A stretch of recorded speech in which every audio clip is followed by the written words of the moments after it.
I'd like to call this June 12th, 2025 Board of Education Work Session to order. George, can you take the roll? Mrs. Bissell? Here. Mr. Miko? Here. Ms. Stavcek? Delayed. And Mrs. Hausum. Here. 3 present, we have a quorum. If we could all stand for the Pledge of Allegiance. Allegiance to the flag of the United States of America and to the republic for which it stands, one nation, under God, indivisible, with liberty and justice for all.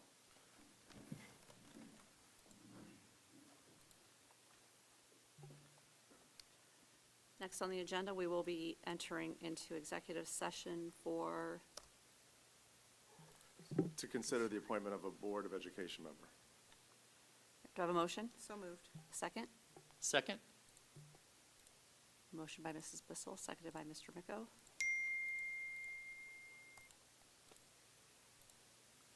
George, can you take the roll? Mrs. Bissell? Yes. Mr. Miko? Yes. And Mrs. Hausum. Yes. We will enter into executive session at 6:28 and return for public session at 7 p.m.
right, we are going to resume public session at 7:15 PM.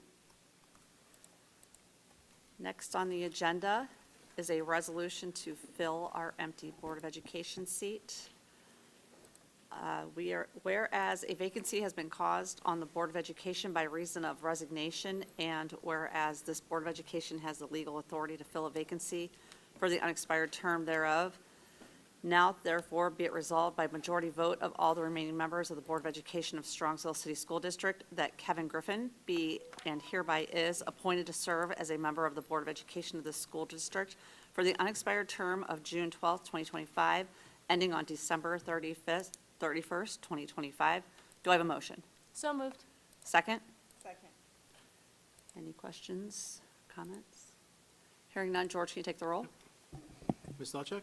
Yes. Mrs. Bissell? Yes. Mr. Miko? Yes. And Mrs. Hausum? Yes. Motion carries.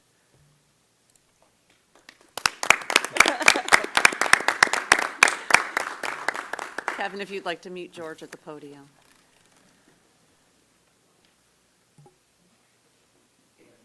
Thank you. So for everyone else, we're going to do the oath of office. Mr. Griffin?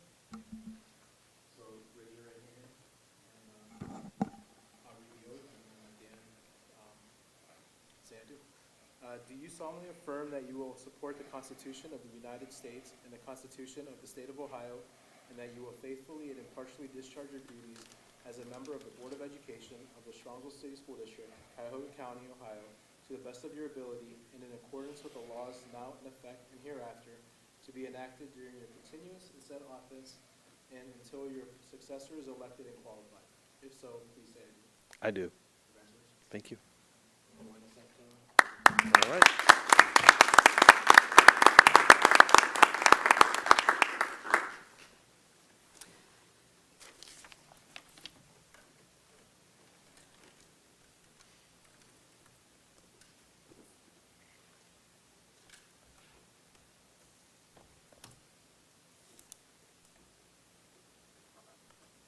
So while George is getting him logged into Board Docs, we just want to welcome you to your appointed seat on the school board.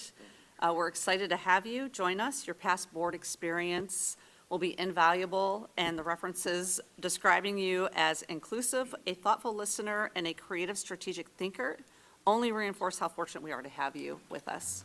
So thank you, Kevin. Thank you.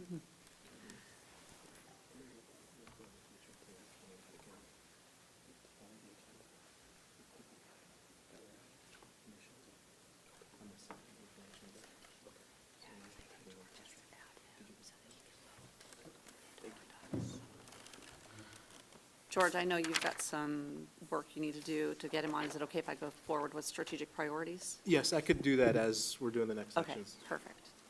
All right, next on our agenda, strategic priorities. Our district has developed and is currently engaged in a 3-year strategic plan which reflects the values, beliefs, and hopes of our students, staff, parents, and community. There are 4 strategic priorities to the plan: transforming teaching and learning, aligning staff and resources, cultivating culture and climate, and leveraging funding and facilities. Our strategic priorities give actionable focus to our district's purpose and mission and guide the work of our strategic plan. Next on the agenda, I will turn it over to Dr. Ryba for recognitions. Thank you, Mrs. Hausum. We don't have any recognitions for OSBA student achievement, and I'm going to turn it over to Jenny for the other 2 recognitions. Thank you. So our first recognition, I'd like to just say a couple months ago, I was invited actually to the high school because we were going to get a visit from the Cleveland Cavaliers, who were going to recognize one of our outstanding math teachers at the high school, Kevin Klein. And we were able to surprise him. Mr. Wingler orchestrated this whole plan to have his class down there, and we surprised him, and the Cavs were there and gave a whole bunch of gear, and it was very exciting, and I think Kevin got a prize as well. But I think the most exciting part about this one is that a student took the time to nominate an outstanding educator that we have. So I'm going to bring Mr. Wingler, our high school principal, up, and Kevin Klein up, and Bill's going to share a little bit more about Kevin and why he's so deserving of this. Good evening. So I think Jenny kind of alluded to it, the really cool part about this award is that it was not an award that someone from the school filled out an application. A student Daniel Lucas, who could not be here this evening, went through a pretty tedious process. I mean, it was a long application, and he sent this application to the Cavs about the way that Kevin affected him as a student. And I'm actually going to let Kevin tell you about what Daniel said. I'll just add that, this for Kevin, this is kind of a culmination this year, every year, but this year specifically. If you were at our top 5%, which this year we had 20 through 24, Kevin got 8 of those. He got 30% of all of the top 5% awards. So he's had a pretty good run the last couple of months, I would say. But I think he should maybe tell you exactly what Daniel did and why it was so touching for him. So next month, does it get rounded up even more? I think it was 6, but anyway, but thank you. It was not 8, but anyway. So I wanted to kind of reiterate exactly what he had said, what Jenny had already said as well. To me, so much of this comes back to Daniel Lucas, and he had to be the one to put the time, the effort, the energy into filling out an application. And as Mr. Wingler said, a very tedious process to go through this. It was an overwhelming evening. I got a chance to have my family come down to the Cavs game. We sat in the owner's suite.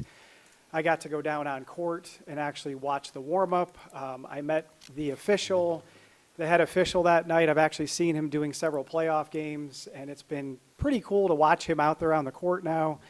I got to be involved with the captain's meeting of the players and the official. I got to talk to the players, got to talk to the official. It really was just an amazing evening for my family, the kids, my wife, who's in the crowd here as well. Just loved the environment. They walked in and said, "We can have anything that we want." Like, yeah, you can have anything that you want. So it really was just an overwhelming evening. And I can't say enough about Daniel Lucas. That kid has worked so hard at everything that he has ever done. And it's such an honor to be honored by him because of what I know of him as a person. He is just an absolutely incredible individual. At every single thing he's done, he has been told along the way, that might be too difficult for you. I don't think you should take that step. And he would say, nope, I'm going to do it. I'm going to push myself. And, every single year, he just continued to grow and get better as a student, as a person. And it's just an absolute pleasure to be a part of that. So I want to thank him for all that he did to recognize me for that. Congratulations. Congratulations.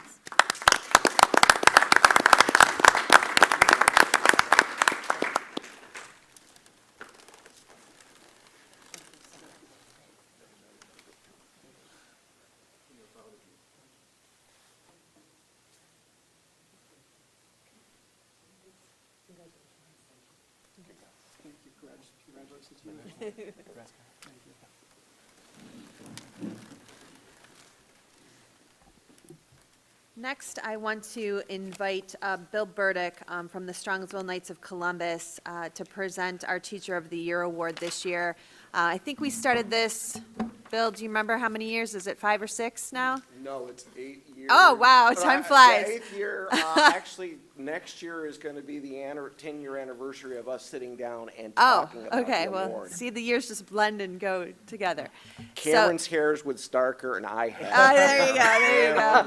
Yeah, so every year we have the fortunate partnership that we have with the Knights of Columbus, who sponsor the Teacher of the Year Award each year. And we go in and we get to surprise a teacher every year, which is very exciting. And Bill takes his time to come and actually present the award to her. So I'm going to call up Kelly Riblett, who is this year's recipient, and let Bill share all the reasons she was nominated. Well, last year Cameron gave me a hard time because I dated myself as a boomer by quoting Casey Kasem, but this one's a little bit more current, Cameron. A few weeks ago, the world waited for these important words, habemus papam, which is we have a pope. So tonight what we're doing is, well, we're not going to say we have a pope here in Strongsville because he's in Chicago as a resident. Tonight, we as the council are going to say, magistrum anni habemus, which is we have our Teacher of the Year. Now, if anybody has taken Latin, I'm sorry, I was a Spanish student at Rocky River. more than a few years ago, a few decades ago. So, like I said, if I screwed that up, my apologies on that.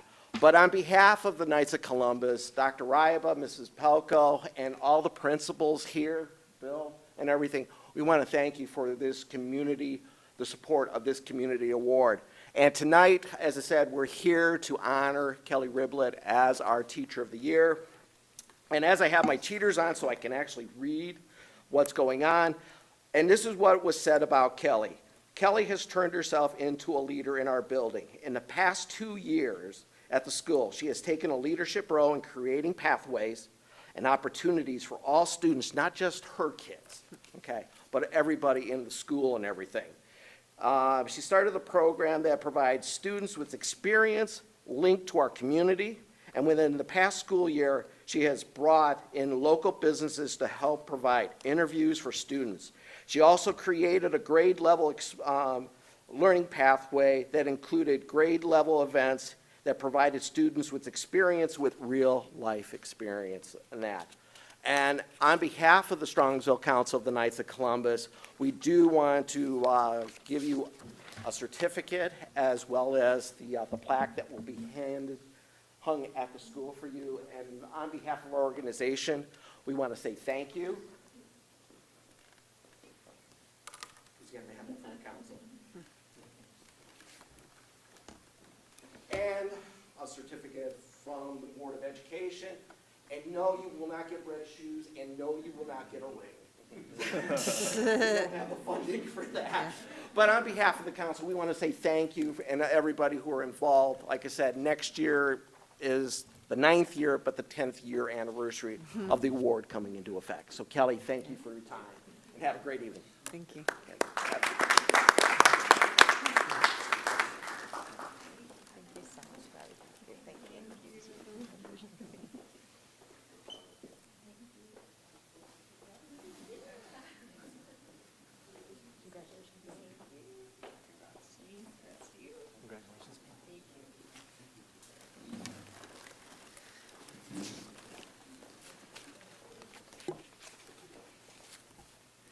All right, well, thank you for that. Kelly and Kevin, congratulations again. We appreciate all you guys do for our students, and Kevin, my boys still talk about you, running the halls when they were leaving for states. They said you could teleport. So, again, thanks for all you guys do for the kids. Next on the agenda is public comment. We do have one slip. Jim Adams, if you'd like to come up, state your name and address. And you have approximately 3 minutes. Good evening. Jim Adams, 10756 Waterfall Road. I was here at the March meeting. I talked to Dr. Ripa, and you were going to consult with the treasurer about vouchers. I'd like to know what the outflow from this past school year was that went to vouchers for not just the low-income families, which off the top of my head I think was 90, but there was over 900 high-income families. So do you have that figure for me? George? We could pull that information from the Ohio Department of Education. I don't have it offhand right now. It's- Okay, can you call me or Yeah, text me? I can get back to you on it. Is your information on the, Yeah. okay. And when's the next board meeting? June 30th. June 30th? Okay. Yeah. Thank you. Yeah, Yep. I'll email you. I'll try and get it tomorrow. Okay, I didn't put my email down, but my address is there. The previous March has my email. Okay. Thank you.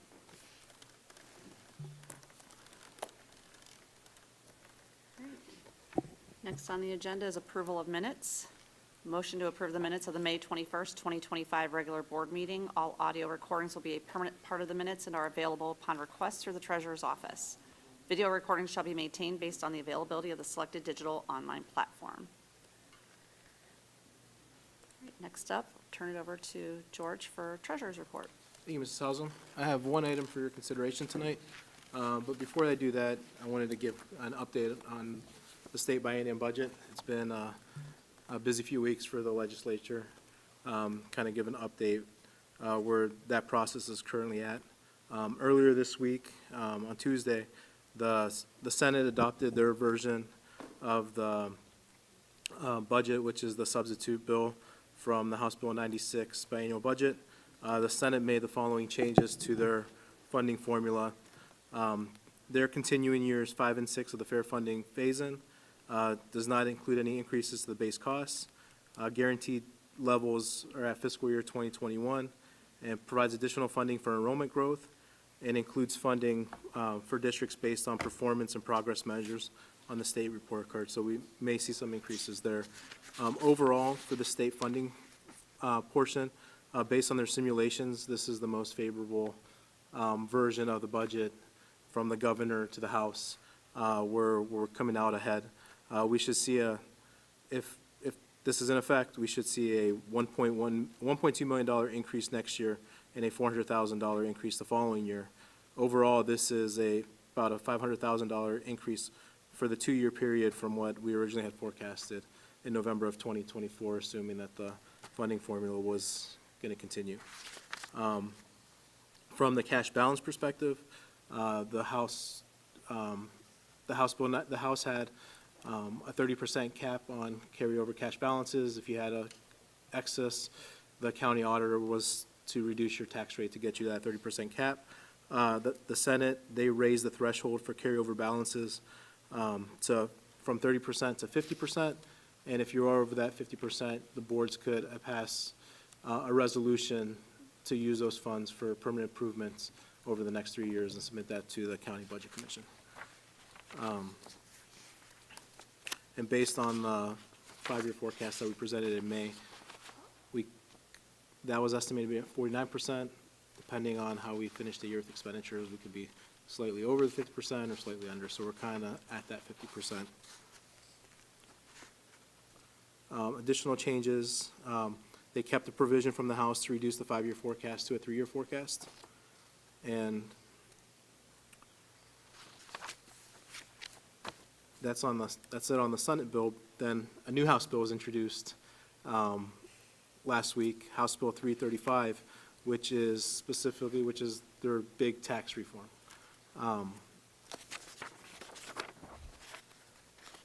The big component with that is they're including emergency levies as part of the 20 mil floor calculation, and also for us, the biggest impact is the elimination of inside millage. So right now, there's an unvoted 10 mils that's divvied up between the city, the school district, and the county that represents the city of Strongsville. Of that 10 mils, the school district has about 5.6 mils. So overall, this wouldn't impact just us, it would impact the city and where that 10 mils is distributed. So that would represent, for us, if that goes into effect, a loss of funding about $13 million of the removal of the inside millage. So I just have some percentages. So overall, we would lose close to $13 million, which represents 22% of our total tax revenue and 15% of our total revenues, coupled with the levy defeat that we had last year where we lost $9 million in revenue. The combined revenue losses would be close to $22 million, representing a 33% loss in tax revenue and 25% of total revenue over the last 2 years. So significant impact. So where they're at now, this was introduced. It hasn't been voted on yet. It's going to go through the House. And then possibly move in with in the conference committee along with the Senate state budget all at once. So we'll know by June 30th at our next. We may know at the June 30th meeting. They may be in session at that same time, but we'll know. We'll have somewhat of an idea by that time of what's happening over the next 2 weeks. So something to keep our eye on, and we'll continue to update as this progresses. Any questions on the state budget before I move into my item? No, I was just going to say, we got an invitation today in our email. The OSBA is doing a session on this, so it might be something to check out. Check your email and look for it. And Kevin, it's noon on Monday, so we can get the details from the the attorneys and those that are working down in Columbus with this.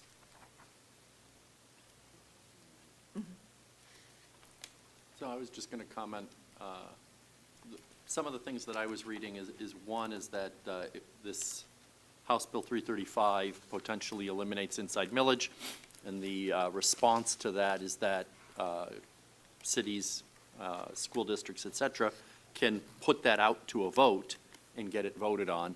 The only thing that I think is a little bit disingenuous is if you look at the rules that we have to follow to put anything on a ballot, we have to vote and deliberate, we have to have 2 votes and deliberate within a time frame. This House Bill 335 has the potential to go into effect now, so it would affect our taxes immediately. It's not realistic for us to be able to have a campaign about this in November. And this is the part that I think is disingenuous. They're not following the rules that they set for us as far as we have to vote. George, help me. We would have had to vote on this a month ago already. No, we would. Our we- first we vote? have- We have until the beginning of August to get Okay. it. So we would essentially need what we need to do in the month of July, which Which would have again, special board a meetings. and- campaign is difficult enough when planned well. But to think that we're going to plan this campaign is just silly. And that's the nicest way to describe it. So, I mean, if you want to, there's news articles all over different cities, school districts, et cetera, saying, you know, this is very draconian. And I don't think it's a good way to legislate. This is a big change to how we would collect taxes. Inside millage is over 50 years old. It's closer to 75. And they introduced House Bill 335 a week ago. And they're going to make it go into effect. They're saying it would go into effect at the end of June. 75 years of past practice, and we're going to change those rules in a month. Silly is going to be the nicest way I would describe it. George, I just want to thank you, too, for sending a letter this morning, an email to Representative Patton and Davila, explaining how this will impact our schools and our city. So thanks for doing that. Yeah, I just want them to be aware of what the impact is. One other bullet point in House Bill 335 I forgot to mention. Big one, too. It would also change currently for a property levy and an income tax levy, you would need majority approval by the residents, so essentially 51%. There's a change in there to change that majority to a 60% passage as well. So,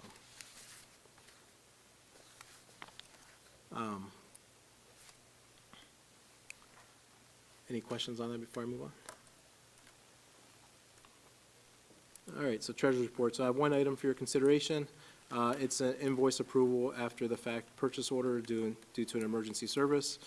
Be it resolved upon the recommendation of the treasurer that in accordance with ORC for after the fact invoices, the board approves the following invoice for payment and the treasurer to be authorized to sign the fiscal certificate. It's the vendor Safe House Environmental, purchase order PO 253562. The PO date was May 19th for $8,590, and the date of service was April 9th.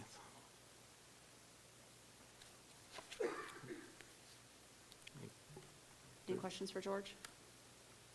That concludes my report. Thank you. Dr. Ed?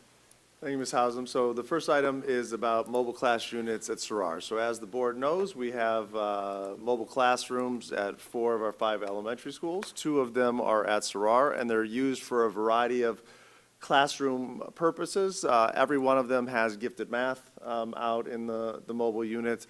Some of them have grade levels, some of them have support services, Title I, EL services, tutoring, what have you. Sarar is one of the buildings that they do not have space in the building for all of the classrooms that are there. So currently, of their 2 mobile units, which equals 4 classrooms, they have gifted math, a 4th grade classroom, and 2 5th grade classrooms. The concept was that we, as we talked with the board, that there was a direction from the board that we didn't want kids out there all day. And so that gave the 2 fifth-grade classes that they would be out there for 2 classes. They'd come back in the building for 1. They'd come back in the building for lunch and for art, music, or PE. So they'd have a time in and out of the building. We either have, in most of our grade levels, Sarar has 3 sections of every grade level, I think. So 3 fifth-grade sections. So one of them was in the building. Maraski, who has going to have 2 fifth-grade classes out there next year, they have 4. So there's different partnerships between a 3-person team and a 2-person team. What the principal, Ms. Young, at Sarar is asking for is the opportunity to bring 4th grade back into the building next year and put the 3rd, 5th grade classroom out into the mobile unit. So that would put all 5th grade classes in the mobile unit. The students would only come into the building for lunch and their special art, music, PE class. The reason being is they are finding the transition time that it takes as kids switch from ELA to math to science to social studies is negatively impacting instructional time, and they believe that by having all of the students out there, that they can significantly reduce that transition time, and because of that, be able to increase academic focus for the kids. In the mobile units out there, every mobile unit has a door in between. So they are able to switch internally without going outside, but obviously they would have to switch outside for one of the mobile units. Since that was a board discussion and direction, that we would not have an entire grade level out in the mobile unit, I needed to bring it back to the board for your discussion and direction. So again, what we're looking to do is to allow the buildings with mobile units that have a need to have classrooms out there, if needed, to have all of the classes out there for 1 grade level to enhance the instructional time of kids being on task. So I'll turn it over to you, Ms. Hausum. Start with discussion questions. Who'd like to start? Why did we originally put 4th grade out there and not the other 3rd, 5th grade? Because we didn't want the kids to be out there the entire day. So they had no classroom time in the building. So 4th grade was the next oldest grade, Right. avoided that issue, and So they'll still come in for lunch. They'll still come in for their encore classes. so they'll be in the building twice a day. Okay. I have a couple of comments, questions. One I shared already with Dr. Ryba a couple weeks, so my kids are at Sarar, now one of them, I had 2, I had a 5th grader this year. And in the crazy month of May, I did have a parent stop me outside of Sarar and say, hey, did you hear about the headaches? And I said, you have to tell me more. And she said, my son had an uptick in headaches this year. We suspect it has to do with in some way with the trailer. So at this time, I don't have a definite correlation or even causation that that's what's causing it, but she did say that there were a couple other parents whose children experienced the same thing. So I talked to Dr. Reba earlier this week. I'm going to follow up with that parent, try to get the other names of the other parents that reported it to her, and see if there's something there that we need to consider or not. Dr. Reba shared with me, there were no direct complaints about that to the administration at the building, so this was kind of just like a passing parent comment. But it did, as someone who has chronic headaches, it did give me pause, just because I know what that's like. So that is the one thing I haven't had a chance to check in with that mom yet, but that's on my list for this week to see if there's any important information there. And in our conversation, and speaking with Emily, the principal, she did say one of the things they're looking into is to get sound panels like this that they have had concerns about because of the structure in the walls of the units of being louder in there. So that's what they're going to look at for installing this summer is some sound panels to help with the volume and the echo in the units. I was just going to suggest that if we're looking at headaches at Sarar, I mean, we have trailers everywhere. We need to look at, is there an incidence everywhere versus just localized? And can we check with our staff that have been, I mean, the staff would be especially in the other ones, in there the most, with the kids going in and out. And I do wonder, I know, Dr. Ibbett, it's the summertime, but I would be hesitant to make any decision, like, about this. I had a fifth grader in there, he didn't have any complaints, but like, what was the educational experience like for the students and the parents? And I don't know that we know that answer, other than she didn't receive any complaints. But I suspect that the parents and the students have an opinion, so if there's a way, even, it's just one class, one grade at one building, if we can get some kind of feedback from those families, I know I would value that input. One of the things, if I have your permission to do so, is phrase those survey questions in a way of how can we create a better experience, since we don't have the opportunity to change the experience. It changed by moving them inside, right? We have space constraints that are not going to change, but if we could look at the phrasing in that way, that would be helpful. And it may be a way to get at were there any health-related Yeah. concerns too. I can put that together. I have a couple more questions. And this is a general question that is true for any transition, but as we're talking about transition, I'm wondering if there's not value in those transitions. Like, I know that they're longer than we want them to be, but is it inherently bad that the students are walking for a few minutes? So that's just my, like, overall question. Like, I know my kid, I had a fifth grade boy, like, he needs those 4 minutes to walk around. So that's the one question I had. The other question I had is, if we're gonna do this, I mean, we have decent weather in Northeast Ohio anymore for 6 out of the 8.5 months that we are in school. Is there a way that we can make outdoor space more accessible for those classrooms? Is there anything that I know we're already doing construction back there for the parking lot. Is there something we can do that would give them access to outdoor air during that time? Do you have any specific examples? Like, I of what know you're this is a huge, but this, we don't have to go this Yeah. big, but like Moraski put up a pavilion. Yeah. So they can run their full class outside on those tables. It doesn't have to be that grand, but Okay. is there some kind of, I know we have a couple small picnic tables, and I know the teachers do use them, but is there something that we can give access to the students to have time? And the only other thing, I know last year we talked about this and it didn't happen, so I assume there were some barriers we didn't anticipate, but they had talked about moving the other fifth grade class to the side of the building where the trailers are. They were completely on the opposite side of the building. They were, yeah. So I'm wondering, I assume there's a reason we can't There was, I do can't that, recall, but there was a reason, yeah. But moving the fifth grade and those two fourth grade classrooms to that wall that abuts the trailers certainly would relieve any transition time that we would have. So those are all things that I would like answers to, I guess, before I Okay. reconsider.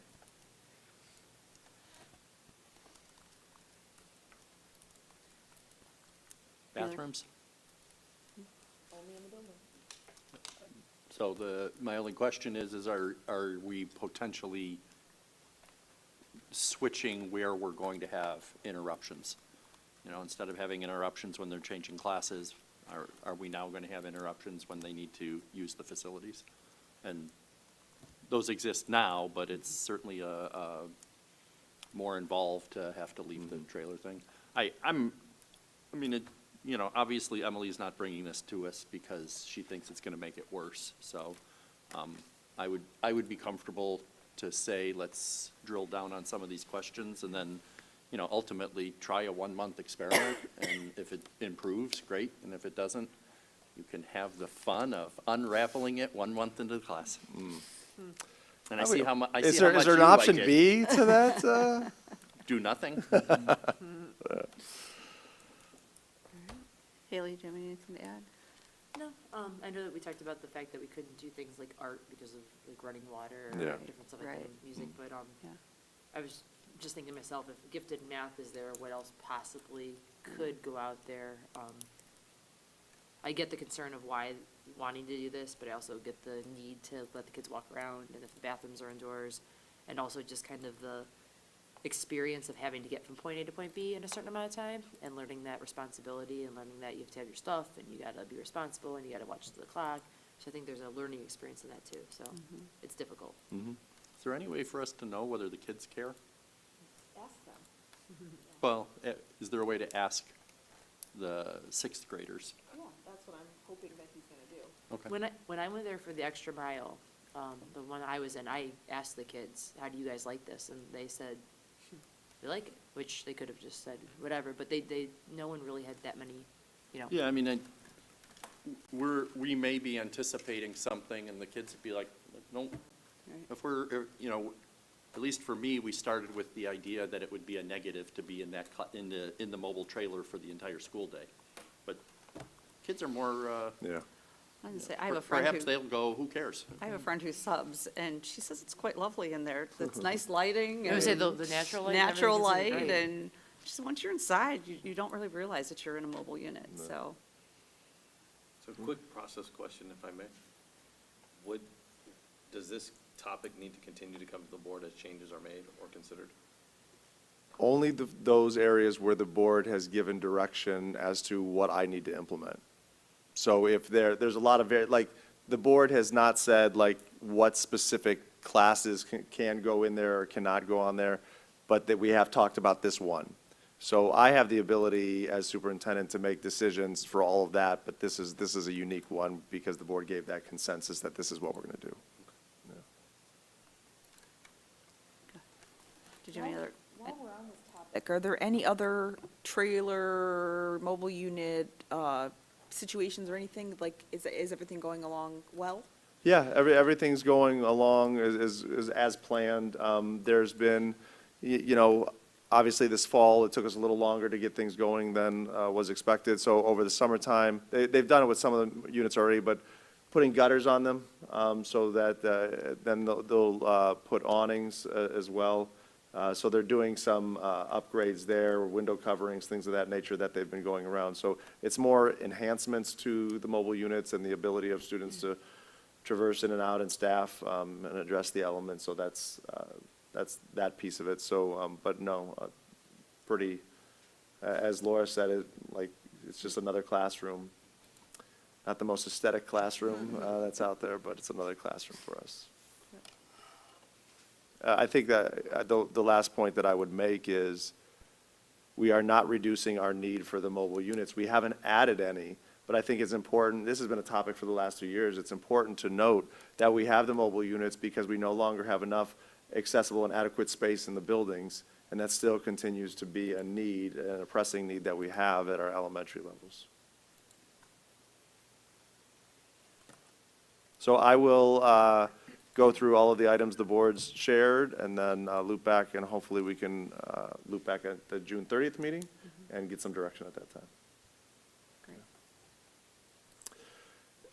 Moving on, I'm going to turn it over to Jenny to kind of share the update from the supplementals committee this year, and you have a link to slides that are in your board docs. Thank you. So in an effort to, a handful of years ago, we cleaned up all of the supplementals that we had in the teachers' negotiated agreement. And out of that resulted in a committee that would meet yearly to discuss the proposal of any new supplementals or anything, just to kind of look at it again, just so they don't get so antiquated as they did before.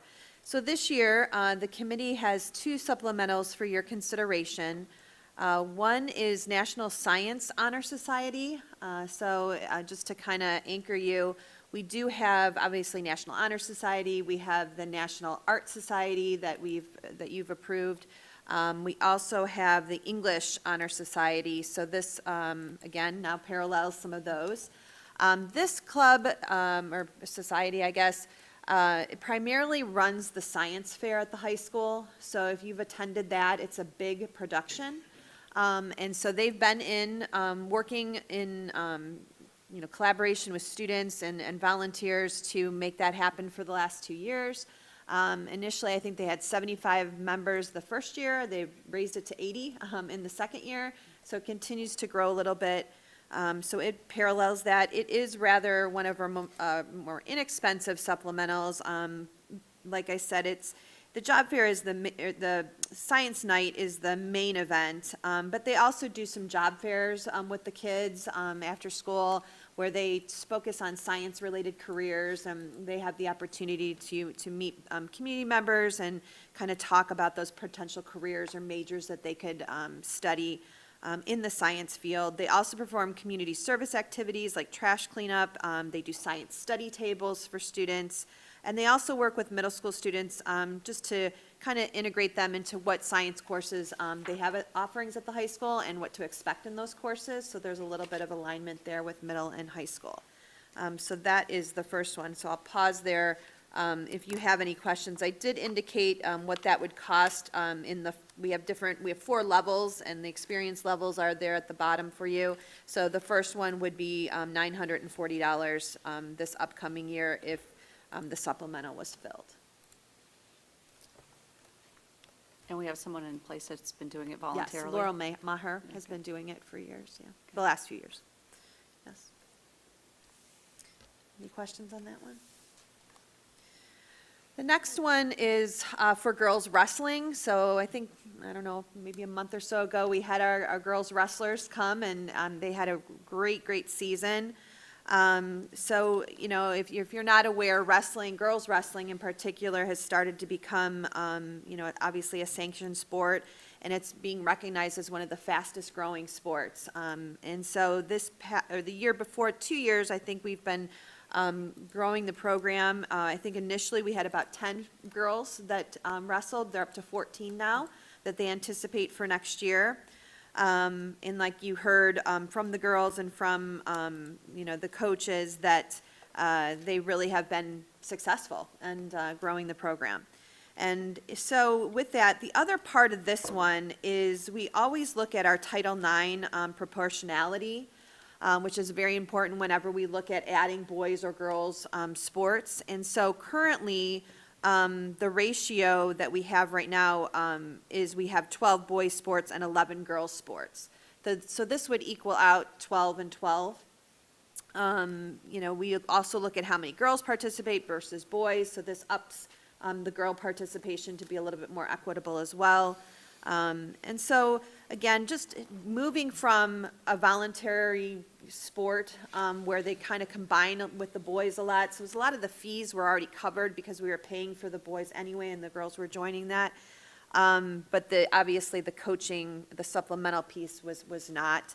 And so again, it's just we're hiring paid, qualified coaches with this growing sport. And again, I think the proportionality piece we do need to pay attention to. So I'll pause there if there's any questions.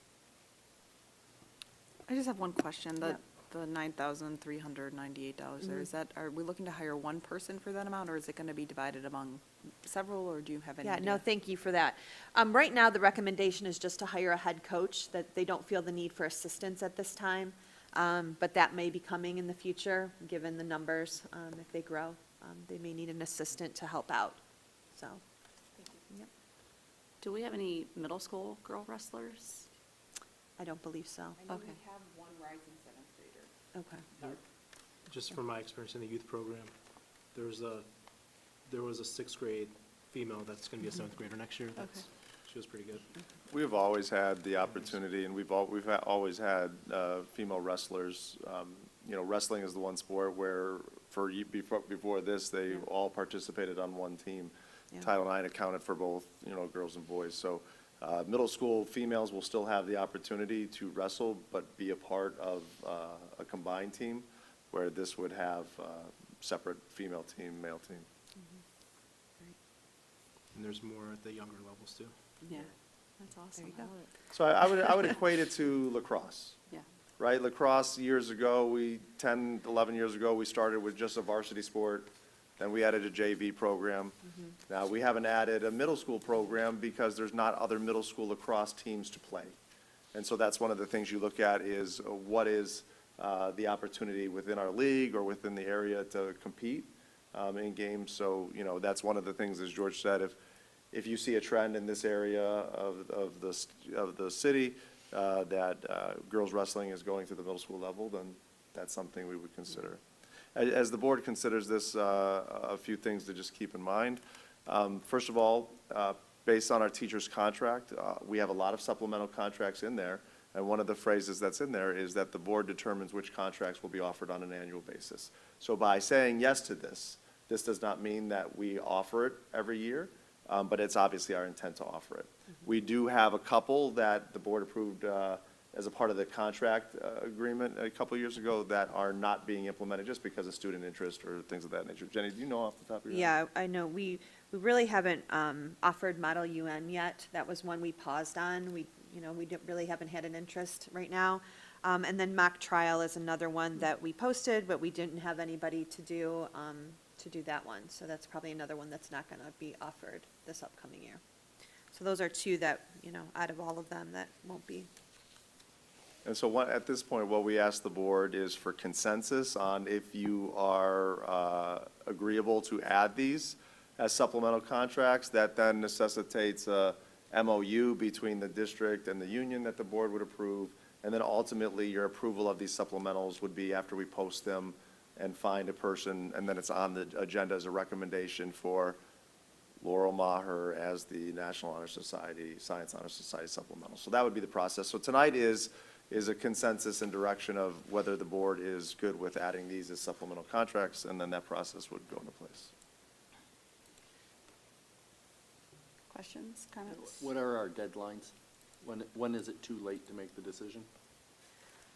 I think for the science, we have a little time, but in terms of wrestling, right now is the time where we're hiring for those winter supplementals to get the program going, communications, summer activities, and training. So that one's a little bit more of the essence, so that one, I would like to get posted as soon as possible. The thing that I want to think through is we, at a previous board meeting, we deviated from our published plan to institute cuts. And we said we were going to push that off for a year, but we were going to freeze on hiring. And I need to think through whether this is something that we say was included or not. That's where I'm at. And I don't know if I would be in a position to answer that question today, which is what I was getting at as far as time is of the essence.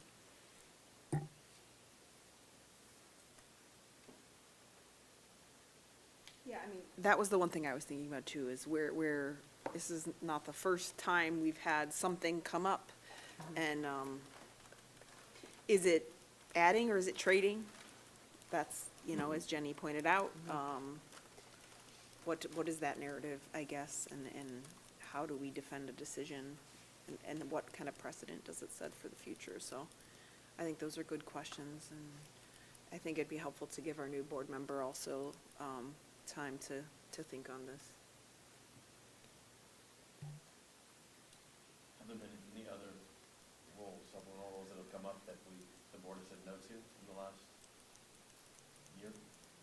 No, this is No. the first conversation. My first gut is to say, yes, it's for the Yeah. kids, let's do it. But I know that we did say that we weren't going to hire. And But so I like- think that goes back to the direction you give us is if we could take a look at, you have to decide and give direction on whether the trade-off is okay or if it's an ad. So George could take a look at the supplemental contracts, that we have, and we can kind of do a total cost of what it would be, what it is, what it would be. And then, I don't know if that's something you would desire, if we could do that. Jenny, what you shared that there would be 12 and 11 in terms of equity in male and female. What is the required ratio? I think you try to get to be as equal as possible when you look at proportionality. I don't know exactly what is required, but I think before that, and then we consider that, if we add another boys' sport, then you're even further apart. And so I think, to me, it's around 50-50, but I don't know what the allowable one is. I'd have to get the facts. It's a tiered Yeah. system. So there's a variety of things you have to look at, opportunities offered, seats available. And like the other thing, so our proportionality is off. It's, last time I looked, it was like 54, 46 male to female. But the other thing you have to do is you have to survey your student body to say what other opportunities would you like to have. We have so many sports, I think bowling and field hockey are the two that are out there that we could add. I mean, I think flag football's coming up pretty soon. So those are things that are coming up, but we haven't had the student interest. So that's how we've been able to justify why our proportionality is off a little bit, is because we've met the criteria, we've surveyed students, there's not student interest, to create more of a balanced data pool. Thank you. Yeah, I would be interested to see the numbers, you know, with those two supplementals going unfilled. Could that balance us out?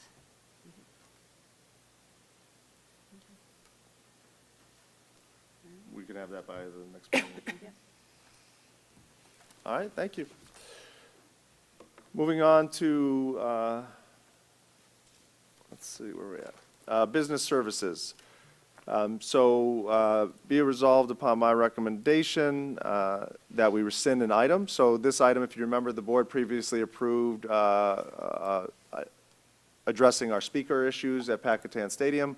The way the contract was created did not meet our needs, meaning we were going to purchase the speakers, and then the contract was to have this company install the speakers. The way the contract was presented to the board, it put those two things together, and we couldn't go out and purchase our own speakers, and they didn't want to provide the speakers. We are rescinding this contract, and then Dave is working through a process now with Steve to come to the board in the future with a contract to still upgrade the speaker system at Packatan Stadium, so that this is rescinding the prior quote and contract with Studio Mind. Any questions on this? Under curriculum, we've got a couple textbook adoptions. The first one is a 6-year digital and textbook license for AP American Government.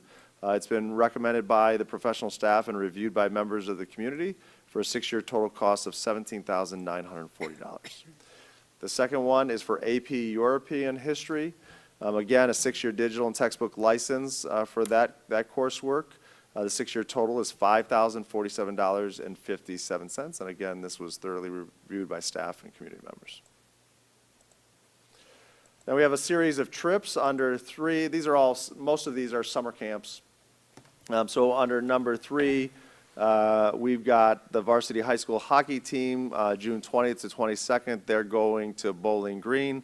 The transportation is via school bus paid by the district, and transportation from the camp will be provided by parents, and lodging and meals will be paid by the participating students. Under 4, this is our freshman, JV, and varsity football teams. They'll be going to Ohio Northern, July 21st to 23rd. Again, we'll transport them via school bus. Lodging and meals will be paid by the Strongsville football program.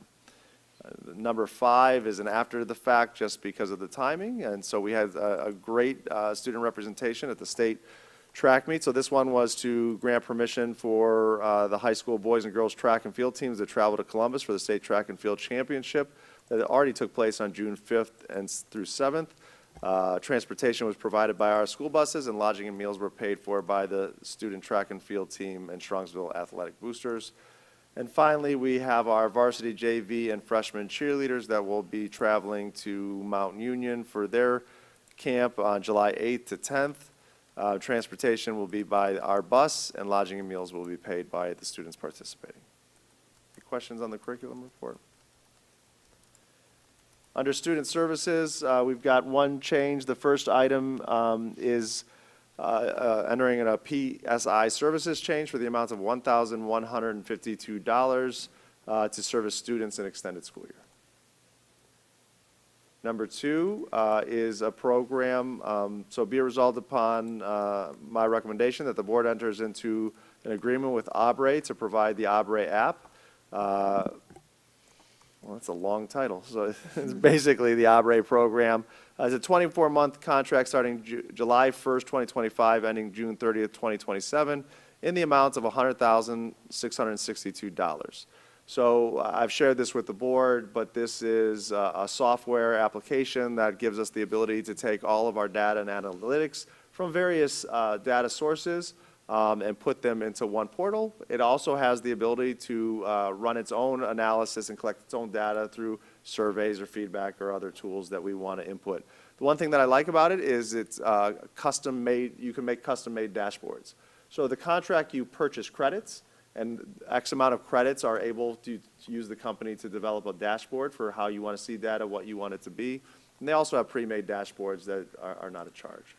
We've properly vetted this with a variety of school districts that have used it from the beginning, currently in it, and nothing but positive raving reviews. And this is not a financial add to the district. We have a program that we've used, Power School Unified Insights, that we've decided to move away from. It was basically the same cost. This is replacing this, so this is not an additional cost in terms of our bottom line of the application. Any questions on those items? I would just like to say that I think it would be useful to the board, you know, whether it's a 2-year contract, so twice a year, to see how it's improving our ability to synthesize data. Sure.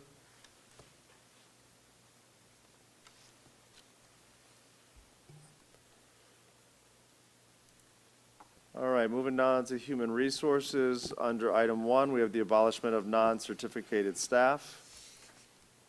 Under item 2, we have the resignation of a leadership team member. I'm going to go back and say something. Yeah, so I just want to share our thanks and appreciation to Denny Ziegler. He's been, he's our athletic director, has been a wonderful team member, an employee, and a great friend over the last 7 years. He has a great opportunity to go oversee the athletic program for Walsh High School, so we're proud of him, and it's a wonderful opportunity for him and his family. But he has done tremendous work for us as a school district, and we wish him well. Question? I have a question about item 1. Okay, yes. Are those just because our needs have changed that we've adjusted these? Okay. Yes, and primarily, yes, some of these positions, like, for example, the monitor at the high school, we struggled filling that anyway all year, and we, basically, it's again, like a rearrangement of people now that they're retiring. We've kind of taken that opportunity to arrange some of these positions as well to serve the needs that they currently have now. Okay. So, yeah. All right, thank you. Under number 3, we have resignations of certificated staff. Under 4, we have resignations of non-certificated staff.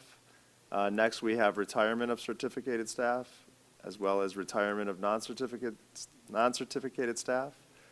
We do have the appointment of 2 new leadership team members. So as you know, Curtis Washington, our supervisor of transportation, took another job earlier in this year. So we are thrilled to welcome Monica Baker as our new supervisor of transportation. She's had an illustrious career at Berea. Over the past, I think 10 years she's been with Berea overseeing their routing. And so she started a couple days ago with us, and we're excited to see the department flourish underneath her leadership. And as we talked about Denny departing for a new opportunity, a handful of years ago, the board was gracious enough to allow us to hire an assistant athletic director. Part of it is just the initial additional support and needs of the athletic program and leadership there, but as well as to have a nice succession plan. So it has worked out perfectly. Jason is a phenomenal leader in our district. He took off for vacation today with his family, so he's going to come back later on, and we'll sing his praises when we get to officially introduce him. But he is taking over as our athletic director officially August 1st, but as you can see, there's some transition time in there for him as well. Next, we have appointments of certificated staff and appointments of non-certificated staff. Cameron, can I just interrupt for 1 second? Please, yeah. We have one of our appointments for certificated staff here. Larissa Elliott is our new mild moderate intervention specialist at Strongsville High School. So we're thrilled that you stayed this whole time and got to experience Strongsville already. And just thanks for being here and congratulations to you. Congratulations. Under 10, we have appointments of certificated substitutes and then appointments of non-certificated substitutes. Under 12, we have appointments of extended school year for this summer for the staff that makes that happen. Dr. Iwa, can I interrupt you for a minute? So for that one, Would anybody else like to do this report? and for the next one. Okay, Where it says general fund, it should be Fund 516 IDA Part B for the ESY. are you going to update those? I just wanted to call it out before I Okay. did, so I'll update it. So the 014 internal service rotary is still good? For the items that will be there, yes. Okay. All right, so that No. fund will change from general fund to the IDEA I didn't fund? see the bus drivers at the end. So general fund will stay for the bus drivers. The intervention specialists and the aides will be from IDEA Part B. Okay. And the internal rotary fund? For 12, that's going to change the IDA. Okay. So let me change that one. Do you want me to just pause while you do that, Yeah. George? Let's do one at a time. Yeah. Apologize. That's fine.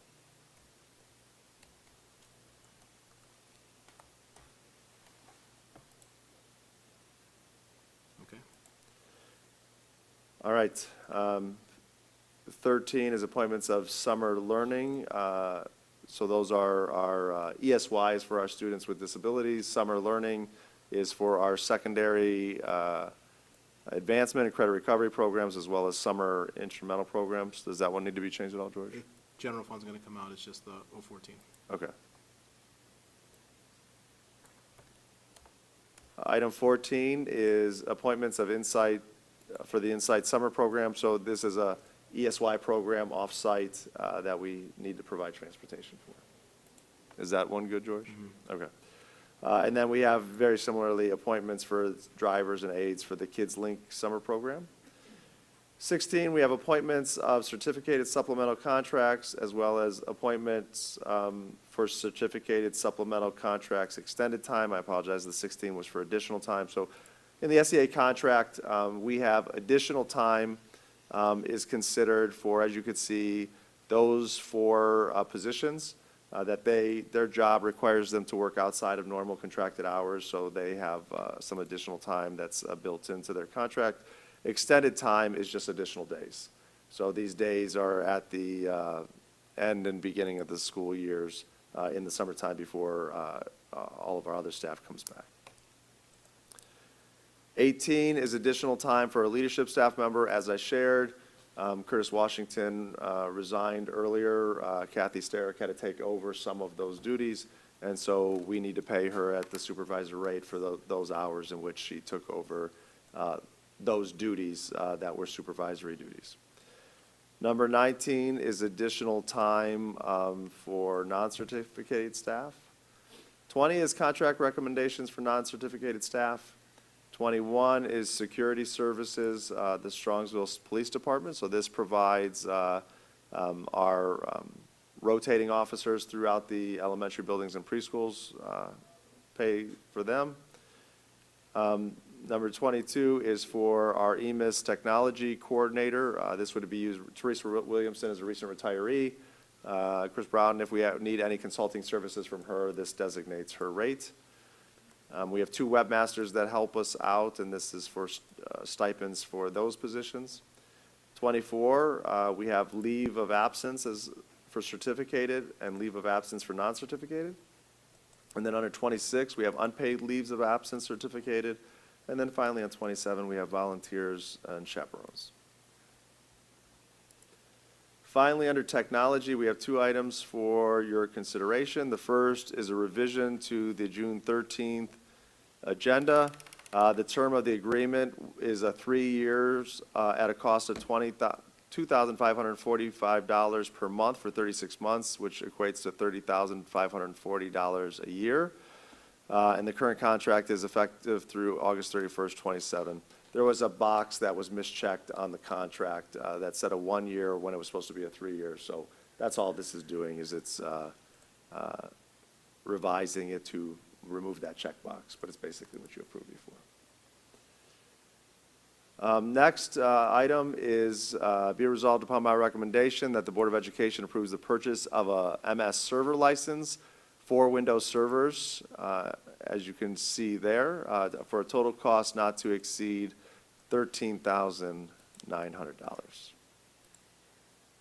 So this is updates to our VMware Windows Server license for our servers.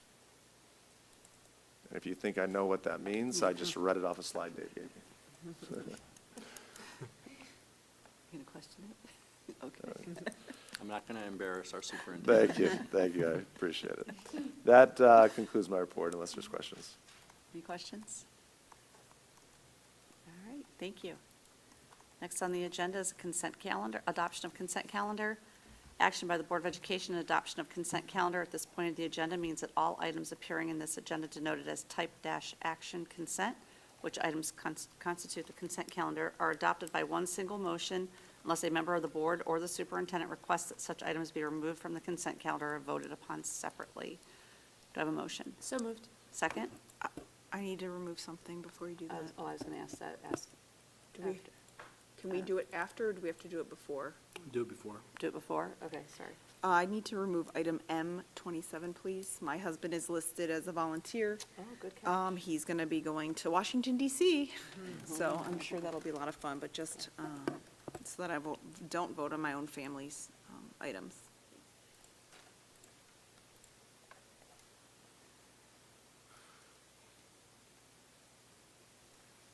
Okay, I made it. Let me refresh.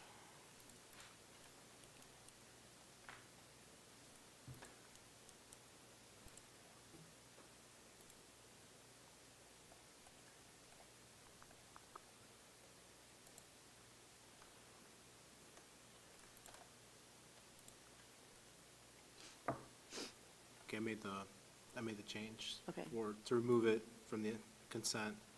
After the consent, we'd have to go back to that item and vote on it. Okay, great. Any others to be removed? Do I have a motion? So moved. Second? Second. Motion by Ms. Stavcek, second by Mrs. Bissell. Can you take the roll?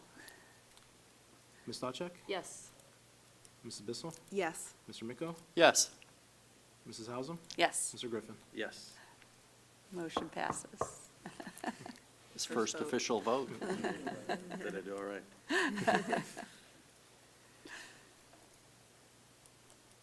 All right, so do I need to refresh my agenda to get the Yeah. second vote? So be it resolved upon the recommendation of the superintendent that the following volunteers be approved as chaperone based upon receipt of a clear BCI FBI background check. Do I have a motion? So moved. Second? Second? Motion by Ms. Stavcek, second by Mr. Miko. Can we have some discussion first Sure. Any discussion? on the character of the person we're about to approve? I will state that he is a fine character and worthy of being approved. I just wish him luck. Yeah, I know. Me too. Godspeed. Yeah. George, can you take the roll? Ms. Stavcek? Yes. Mr. Miko? Yes. Mrs. Hausum? Yes, Mr. Griffin? Yes. Mrs. Bissell? Abstain. motion passes.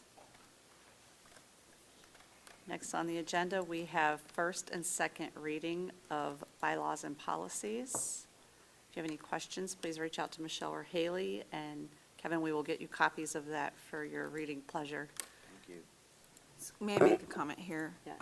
Specifically to Laura and Richard, I'm sure you've looked at it, but when the committee met again, we tried to consider both perspectives, and we think we came up with some language that kind of meets both needs. It does not restrict one side too heavily and balances those. So if this doesn't meet your need, just let us know and we'll revise it again. We also, Cameron, I think you shared that there's some rumbling that they may change what we can and cannot do anyway. Right. So it may be a Moot. moot point Moot point. anyway. Correct, yeah. Right. Well, thank you, I appreciate you guys doing that. Next on the agenda is Board of Education Other. Do we have any other? All right, hearing none. We do have need for executive session to, Review negotiations or bargaining sessions with public employees concerning their compensation or other terms and conditions of their employment. do I have a motion? I have a So- question. Sorry. Cameron, what other options do we have? Lots of them, Can yeah, you read them for me? sure.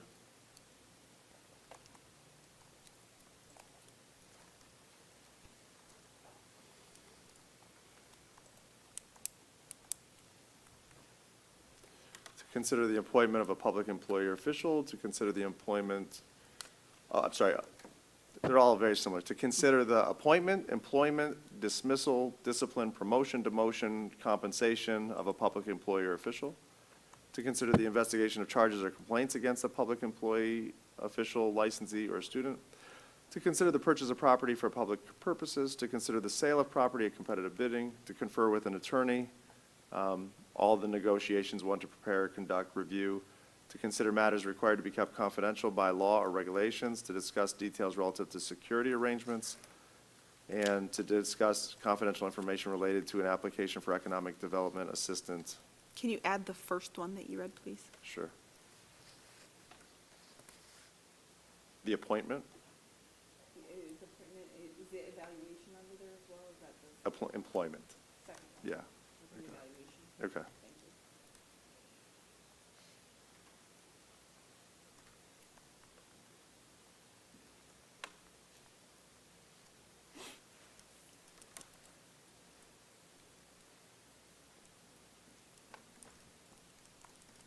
If you refresh, George, it should be in there if you need to.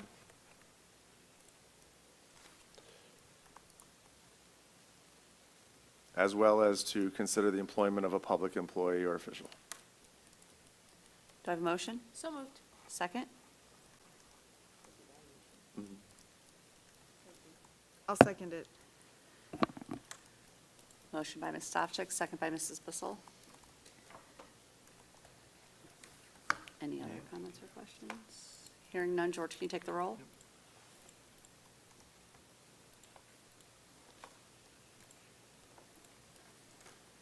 Ms. Stavcek? Yes. Mrs. Bissell? Yes. Mr. Griffin? Yes. Mr. Miko? Yes. Mrs. Hausum? Yes. Motion carries. We do not see reason to come back and resume public session, so I want to wish everybody a good night.